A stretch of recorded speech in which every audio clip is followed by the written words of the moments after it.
Did you know that just overstaying a U.S. visa, even by a few days, could trigger a 10-year reentry ban? In 2025, U.S. immigration laws around visa overstays are stricter than ever, and as a U.S. citizen, this matters more than you might think. Why? Because many American families have loved ones here on temporary visas, students, tourists, fiancés, or work-based visitors. And one mistake, one missed date, or one misunderstanding of visa terms can mean they're barred from coming back to the U.S. for a decade, or worse, face immediate deportation. In today's video, we're breaking down the real consequences of visa overstays in 2025, who's most at risk, and what new enforcement priorities are making headlines. You'll also hear true stories of families being separated and what you can do to help your friends, relatives, or employees avoid those painful outcomes. We'll cover how long someone can stay before triggering a 3 or 10-year ban, what happens if they try to adjust status while overstaying, the common myths people fall for, and how it leads to deportation.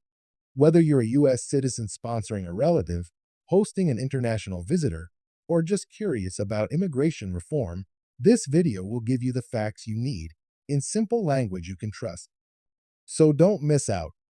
Hit that like button to support more clear, honest videos like this, and help us spread this crucial information to others who may need it.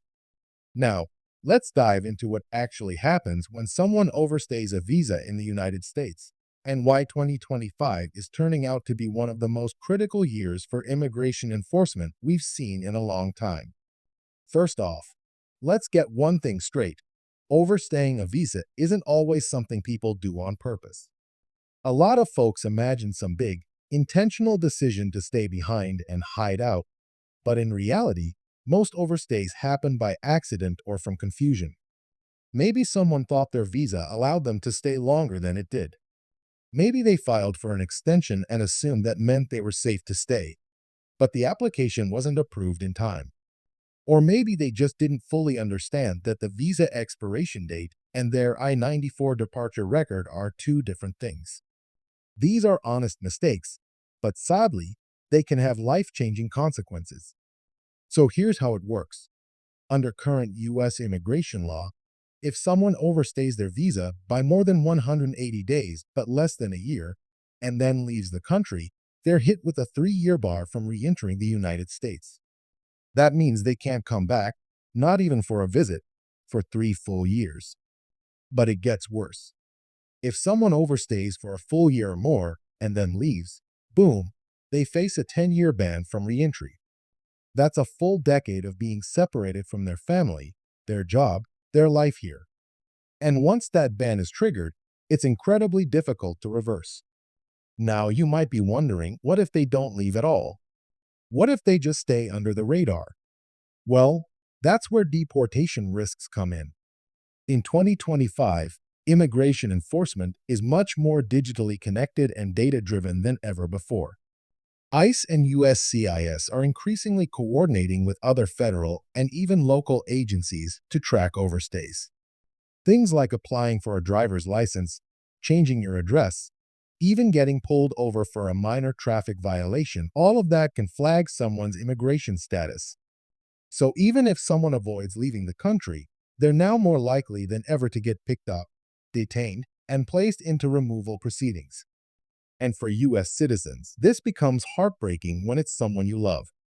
We've heard from so many families, a wife who brought her husband here on a spousal visa, thinking they were doing everything right, only to have paperwork delays push his status into overstay territory. Or parents who brought over a nanny or caregiver on a work visa and didn't realize the renewal had to be submitted before the expiration date, not after. These little things, they snowball. And suddenly, someone who was a welcome guest is now seen by the system as removable. It's painful, it feels unfair, and it creates a real sense of helplessness. Now, I want to be really clear here.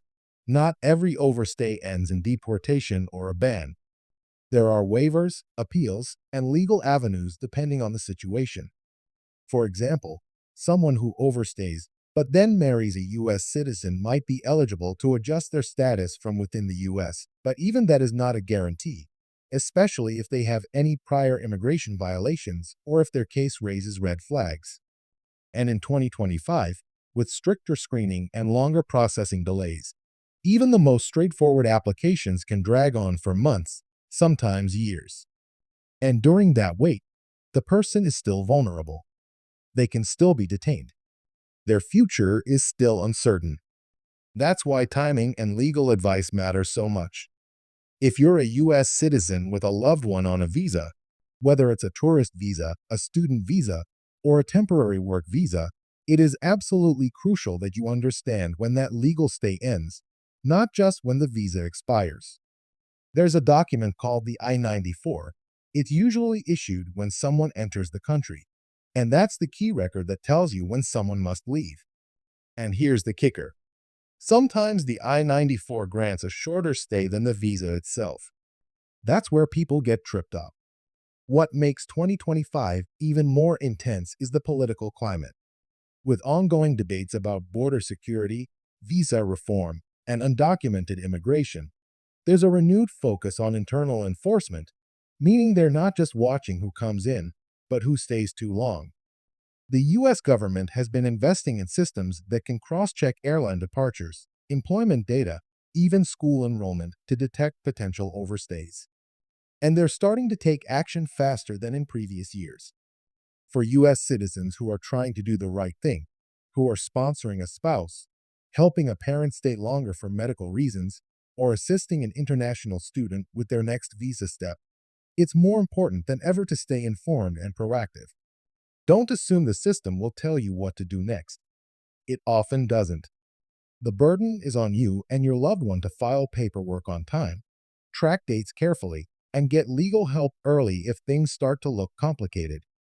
Let's talk about the emotional side of this for a second. Imagine building a life with someone. You've got a home, maybe kids, shared bills, long-term goals, and one mistake on a visa turns into a removal notice. Imagine having to say goodbye at the airport, knowing it could be 10 years before you see that person on U.S. soil again. That's not just paperwork. That's trauma.